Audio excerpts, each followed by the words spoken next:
Hi guys, I'm Tiare Timora and this is my personal YouTube channel. Today I wanna chill with you guys and I wanna tell you about two articles that I have read this week and which tackle a question that has a lot to do with what politics and leftist politics especially is looking like nowadays, and that is love this meant to be thing that exists beyond basically all of our material conditions, and that is very much determined by a psychiatric maybe makeup, or does it have a lot more to do actually with our material conditions, our social conditioning, and fundamentally our context? Obviously, I think the latter, but let's see. So I just want to kind of summarize how I think we've gotten to the point that we're at, just to introduce. So because there is a huge lack of sort of humanist, man-made epic in our current society, as well as, universal narratives, collective projects, such as, obviously, I'm going to say this, working class struggle, or the working class existing as a sort of different subject in itself, a subject that can accomplish real material change. Because all of that's gone. Basically, there is a turn to magic. So magic, and all of these forms of esoteric, astrological kind of beliefs, they come in where there is a lack for those sort of large narratives that often have more to do with human agentic power, with rational scientific analysis, and with the establishment of specific, ironically specific universal subjects. These alternative forms of narratives are a lot more about the lack of that subject and the loss of that sort of believable, firm, grand narrative, and its substitution by nothing. Let's say it. And you would say, maybe some people would say by intersectionality and, a wide range of sort of, less solid scientific based sort of set of beliefs. There is certainly a return to some form of higher energy, basically a repetition of this idea of whatever will be, everything happens for a reason, and that is where the agency that we are lacking, that we as a working class are told we don't have, that is where that energy is put into this higher energy, instead of on the working class. And so I think that is a fundamental loss, because it does literally and very directly manifest loss in the belief of our own agency, and it's putting it somewhere else. And I most definitely see it applied to our intimate lives, precisely because our intimate lives have become the only grounds for politics, and there being, ironically, whilst politics is being taken into this very emotional realm, our intimate lives instead are being highly therapized and rationalized. And fundamentally, that agency that is sort of being given up, if you will. I mean, no inverted commas, like given up in politics in terms of more sort of institutional or like collective projects, is also being taken away from our own private lives, because we can no longer sort of imagine ourselves as part of this epic working class struggle, where we struggle together with the human power to change things. That is no longer there, with the emptying out of unions, parties, etc. But like that's also in our private lives, in the sense that even with romantic love, the sort of power is again being put into fate, into our internal psychic lives, rather than turning the focus on, for instance, our context in terms of like our town, our city, our like social position, our economic conditions.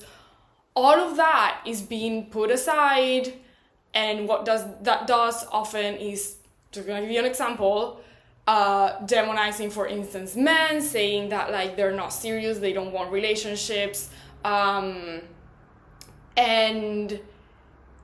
I just find it honestly completely useless. I mean, not just useless, counterproductive to obsess over this guilt in men, instead of asking ourselves, okay, actually, what is going on with our material conditions? What is causing, like, it's either that or, and Illouz talks about this, I absolutely recommend reading her, watching her lectures. She's amazing, and she specializes in kind of this topic pretty much.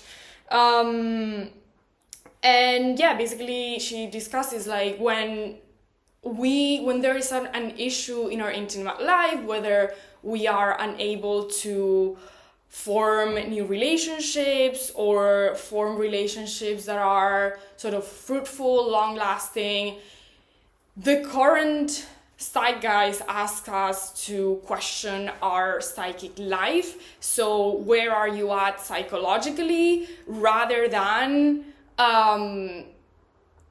what's going on with your material conditions, which is actually where the problem, if you will, lies.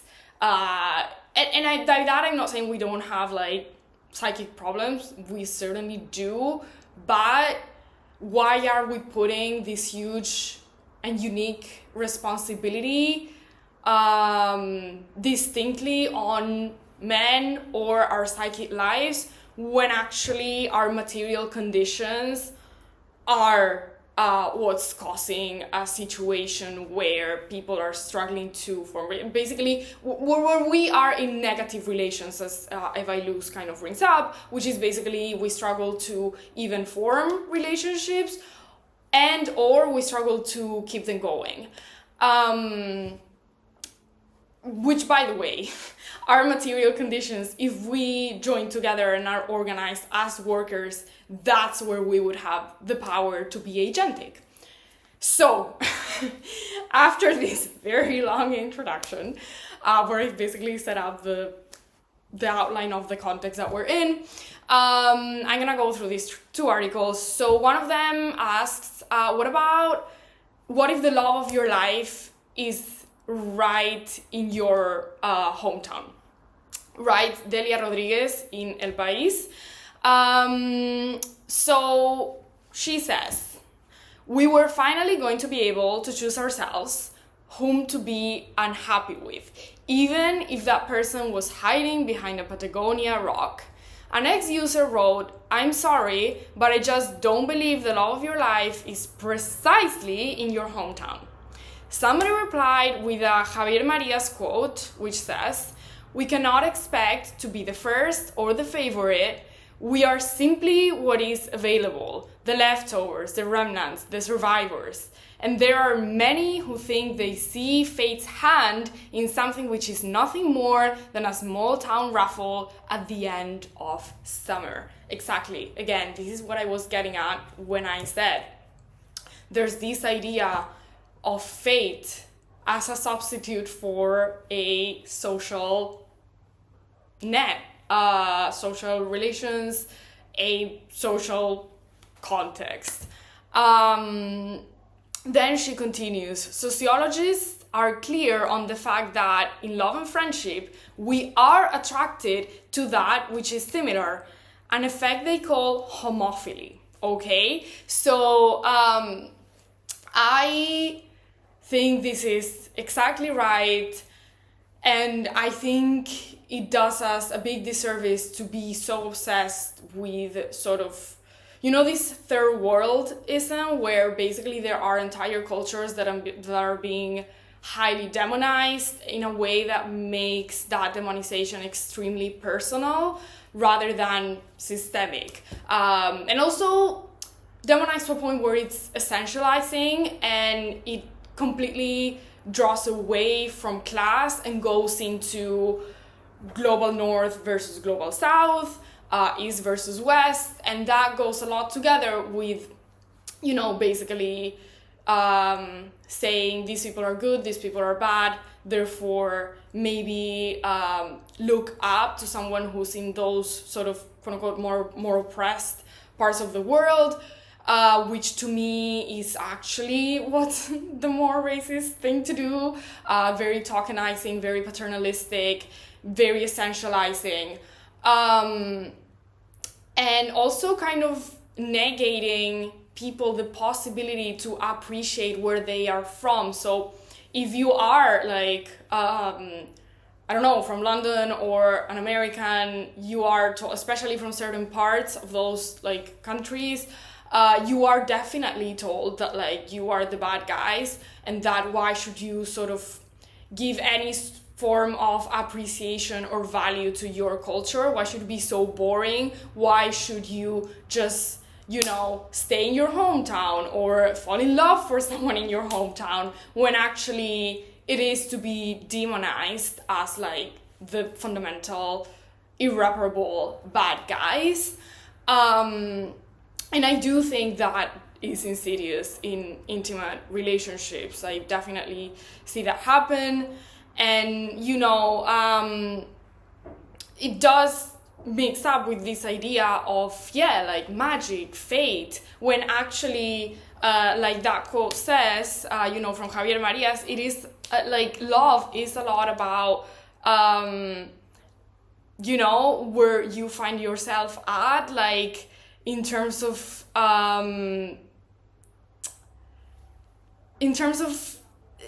coinciding, being together at a small town, being together in a city, being together in a social group.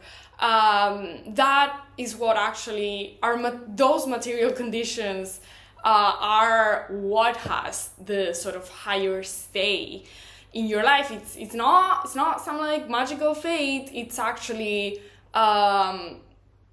your material conditions. You know, there was this meme about this where like this girl with like the stones and like the whole like astrology vibe was kind of like saying someone is controlling us in very like conspiracy like sort of even like anti-Semitic sort of gist. And then there was another girl who was just like, it's literally just capitalism. You know, I love that. It's exactly right. It is just capitalism. And yeah, it also applies to our intimate lives and who we meet and who gets to be part of them. There was another article in Sustrato by Carla Mourinho, which actually, I think discusses actually the same tweet. I think it went like viral or something. Basically, she says, the title is, "Where is the love of your life?" And she writes, It's what's normal. We all need a shared context in which to fall in love.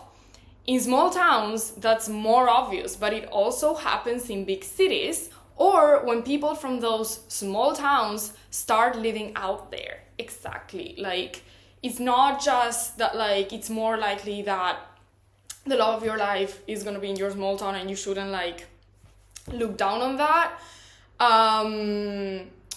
It's also that it can be somewhat translated to, like, big cities. Like I was saying, a social circle. Like, why should we isolate finding someone from all of that? Just as we isolate ourselves, right? Because again, it's all based on our psychic life. Or on the actions of individual men, not on the social context. The social context has plenty to do. Also because, like, even the misbehavior is very easy when you've met on an app and you have nobody in common. Hence why when you meet someone on an app and, like, you do have stuff in common and it's not someone from the other end of the world and you don't even speak the same language, like, you know, like, that does give higher grounds for basically ghosting or, like, misbehaving, because there's nothing to bring you together.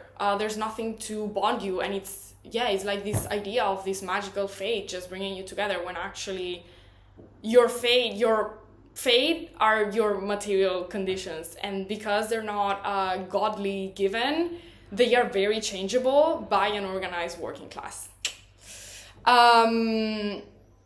And I'm gonna continue with the article. So Carla goes on to describe sort of like love in your 30s, as opposed to earlier on in life. It's as if a number of factors must find a certain balance, a certain mystery given by the unknown, anything new we can learn, and the beautiful security of sharing a sort of intangible glue, those places in common spaces where even if we did not know each other, we might have met each other. Right. And she adds, like Beral Garcia Fayed says, love is to find each other at the same place at the same time. Exactly. That's exactly it. It's the, there are a number of, like, stars aligned, but again, those are material. The thing is, the irony is, that idea of sort of love, for instance, love at first sight, love as something that happens to you, and not just love, but like attraction, something that happens to you that is linked to your unconscious, that is this kind of, unexplainable, uncontrollable feeling, that you would think, if there was this, like, belief in fate, so magical, then that would be heightened, but it's actually the opposite, because we are fundamentally shopping for partners, whether that is only physical or romantic. It is as if we're shopping for partners. It's a new form of consumption where you basically have endless choice. I'm sure capitalism is happy about that. And, it's just the very opposite of something that happens to you. So, again, the most intimate part of love is rationalized, because you have to find someone with, emotional intelligence and no red flags. But the social part of it is completely gone, as in there is no attention given to the material conditions where anything happens. It's only about what happens inside, in your psyche, in the individual behavior of a man. Whereas actually I would find it so much more interesting to focus on how can we rationally combat those material conditions that are making our situation so hard, while actually allowing ourselves to let love and attraction happen to us, because that's where the rationality should be, that's where the unconscious should be, and it shouldn't be so controlled and so psychologized to these extreme ends. And so basically it's the world put upside down. To me, it's pretty much the opposite of how things should be looking. Again, with such a disdain for your hometown, especially if you come from certain places, I find that extremely sad. I would love people to have more love for their hometown, of course, as I've said on this channel. Pretty hard thing to do when you have no hometown, because either it has been emptied out by the industrialization, and therefore even if you want to go back, it's sort of like a ghost town sometimes. But also the cities that you're in, it's fundamentally a quote-unquote community of expats who they're there today, they might not be there tomorrow. So, it's like, why bother? Like, ultimately, this idea of like, you are your own anchor and all you have is yourself.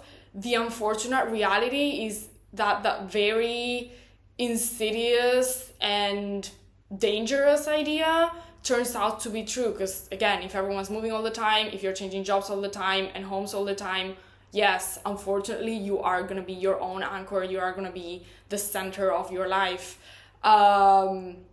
There's going to be a fundamental lack of a project beyond yourself, but also in which you yourself are embedded as a relevant agent of some kind of epic historical struggle.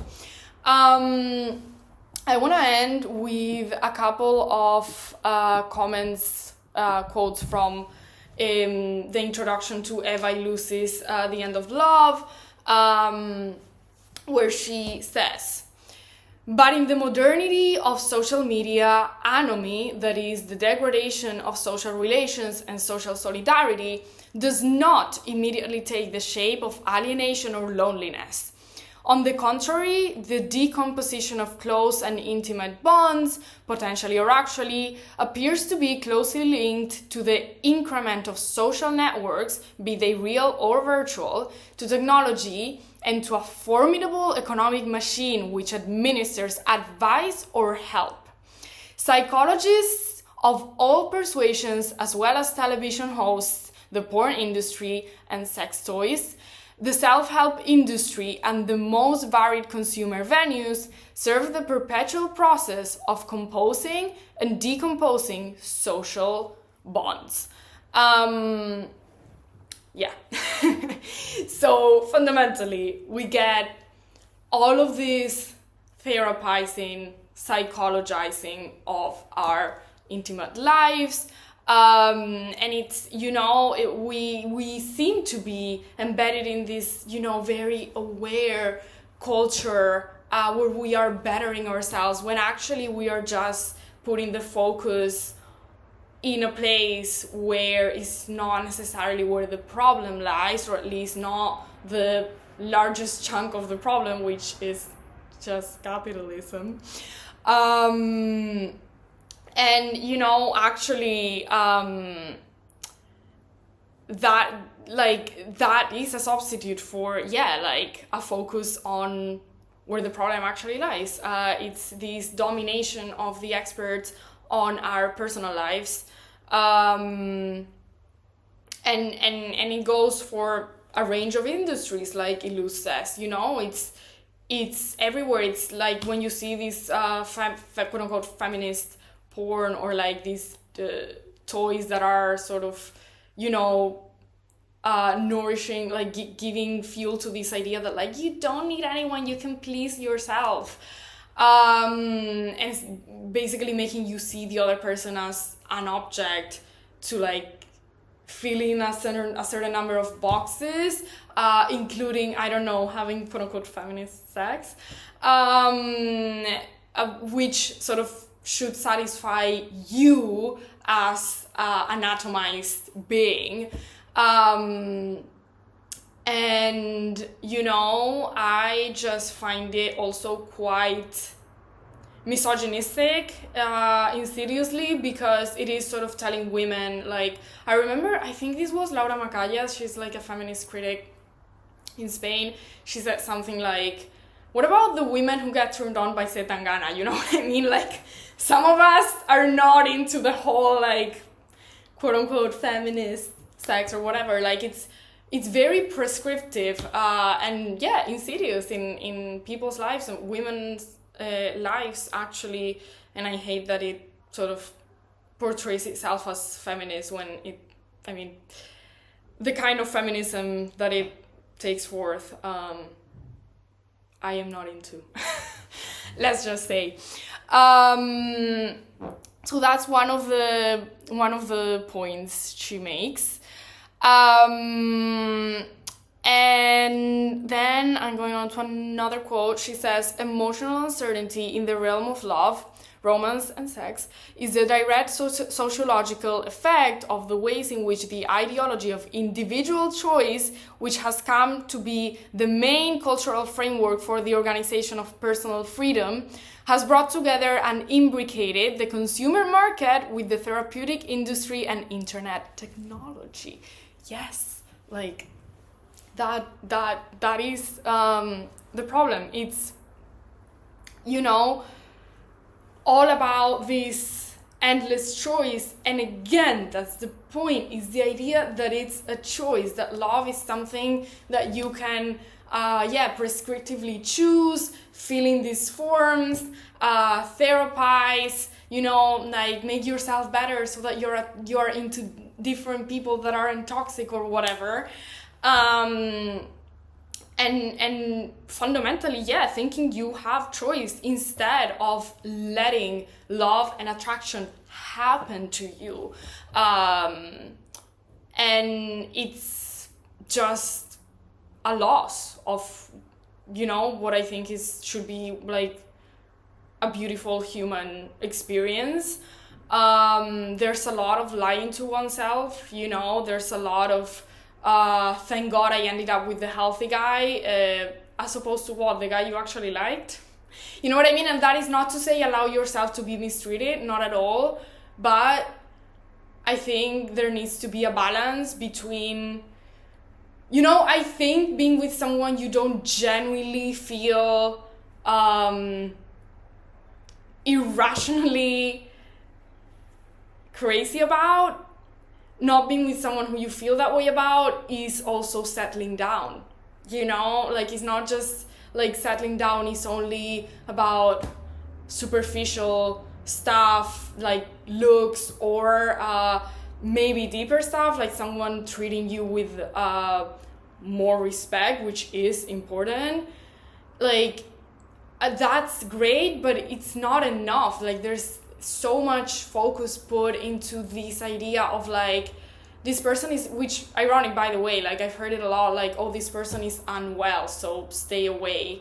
It's like, are you so well, or are you trying to posture as like, they're psychotic, so it's my ex who I'd love to go back to, therefore I need to convince you to like give up on this so I can feel comfortable about having done so myself. And the way I've justified it to myself through this therapizing mode of analysis, if you will. And this absurd belief that you have a choice in the least controllable part of your life, which is your romantic and attraction realm. You know what I mean? It's just, I find it truly an upside down world. And yeah, just a reflection of capital in our most intimate lives, quite literally in some instances. So, and in terms of your, you know, the point of these two articles, of course, like, is, can the love of your life be in your hometown? why wouldn't it? You know what I mean? It's kind of likely, like the writers said, it is a lot about being in the same place at the same time. And it really breaks my heart when, like, you know, some random job for a big corporation, or like wanting to have quote unquote a cooler life in like a big city, or for some people just being forced, honestly, to like leave. That's even more tragic because there's even less of a choice. I find it heartbreaking when that ruins things, because that's another point that I actually want to end on. Love does not always win. Like, again, it's a balance that must be sought here in terms of analysis. It's not like it must be sort of thought of in terms of the details, because yes, I believe love is irrational and is not based on this list of things, but the list of things, quote unquote, that actually needs to be there, again, it's not psychic to me, is material. Like, if you are physically away from someone, if you've ended up growing separately, if you've ended up living in completely different contexts, or if you simply have less money to, if you live in different places, keep seeing each other even though you've maybe grown up together to some extent, or you are from the same place, or you deep down would want to both be there. Like, if the material conditions surrounding a situation do not help it, I don't think it's about, oh, if they wanted to, they would. No. It's a lot more difficult than that. And I'm honestly shocked and disappointed that a lot of people on the left who would be so mad about someone being like, oh, well, if you wanted to have a better economic position, you would. Like, it's just a matter of effort. They get mad at that, but then romantically they say if they wanted to, they would. No. Like, no. It's not that easy. Like, it's not that easy. It's not, if it's meant to be, it will be. If it's aided by the material conditions, it probably will be. If it's not, it's gonna be very hard for it to be. You can prioritize something, but again, even the things you prioritize are highly influenced by your material conditions and your social context. So stop being stupid. Stop thinking that fate is, a magical, godly thing. If there is any fate, the fate are your material conditions, the class you're born into, and that fate can be changed via human action if that action is a collective working class struggle. It's very hard to, basically a shared context is a key aspect of finding the love of your life. It's very hard to do so when there is no context, because like I said,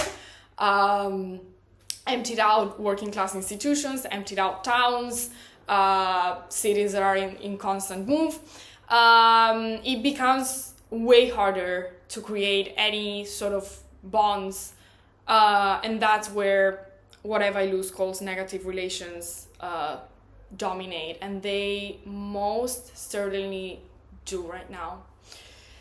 Anyway, this was it for today. I hope that was kind of clear. And I want to know what you guys think. Let me know. I would hope we focus less on those bullet point lists and evil men, and our attachment style. And again, I'm not saying those things don't exist, but we need to pay attention proportionally to what's creating the issue. And I think, ultimately, it is capitalism.